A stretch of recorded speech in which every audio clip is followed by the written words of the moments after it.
আমার জীবনের প্রতি কোনো অভিযোগ নেই, যেমনটা আছি আলহামদুলিল্লাহ। আমি আমার অবস্থান থেকে সবসময় আলহামদুলিল্লাহ। আমি যে অবস্থানে আছি, এমনও মানুষ আছে এই অবস্থানে সে কখনোই আসতে পারেনি, কিংবা তার ধারণা যে সে কখন এই অবস্থানে আসতে পারবে। আসলে আমাদের লক্ষ্য সবসময় উপরের দিকে না রেখে যদি নিচের দিকে রাখা যায়, মানে অবস্থানের লক্ষ্যটা।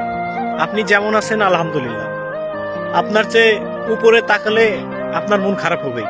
তো সবসময় চিন্তা করবেন যে আপনার অবস্থানের চেয়ে নিচের অবস্থানে কে আছে, তাকে দেখে সবসময় শুকরিয়া আদায় করবেন। এই জন্যই আমি আমার অবস্থান থেকে সবসময় আলহামদুলিল্লাহ অনেক ভালো আছি।